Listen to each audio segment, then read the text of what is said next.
Browns finishing up preparations for the Buffalo Bills in Detroit on Sunday. The game, of course, moved yesterday from Buffalo to Detroit. We're out here. It's cold and snowy, but not nearly as bad as it is in Buffalo right now. Mary Kay, some injury news for the Browns.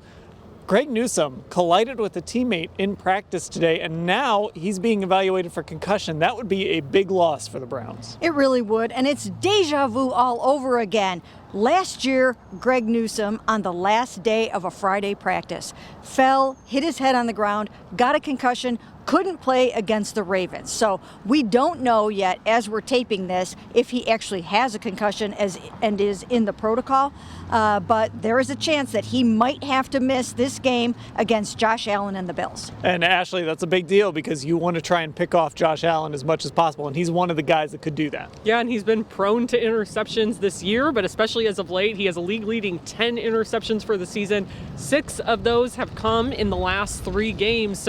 And I know Greg Newsome has been jonesing to get that first career interception, so if he doesn't play, he's going to have to wait at least another week.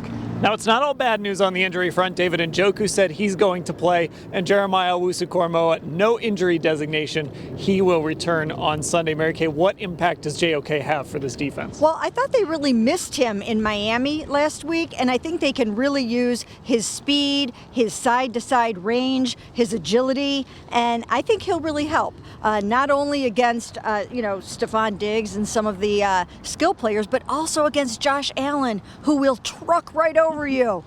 So I think it'll be great that they'll have him back. And David Njoku, of course, Ashley, they need him in the passing game. Yeah, and I know he really missed out on going to Miami last year, of course, his stomping grounds and where he played his college ball at. But, he's been a guy I think who's been really itching to get out there ever since he hurt that ankle. He said it's always frustrating to have to miss games, especially to miss multiple games and a game like that against the Dolphins, where obviously I think we all think the Browns really could have been helped by having him in that one. Myles Garrett spoke today as well, Mary Kay. The Browns are licking their wounds from that defensive performance on Sunday, but he did not back down from those comments he made after that game. He is still confident. Yeah, he's very confident that they can get this thing turned around. He agrees 100% with JJ3 that they need to cut it loose. They need to play with reckless abandon. They need to be more physical, more aggressive. I think you'll see that.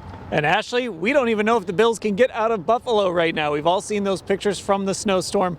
The Browns are going to bust there. They're not going to have an issue. Buffalo, though, needs to figure out how to get out. They're planning to travel on Saturday afternoon. Yeah, and reports coming out of Buffalo, it seems like those travel plans are still a little to be determined. So even they don't really know what they're going to be able to do yet and what's going to be feasible weather-wise, if they're going to have to leave earlier, what time they'll actually be able to get there, if they're going to be able to fly out. So there's definitely still a lot in motion here.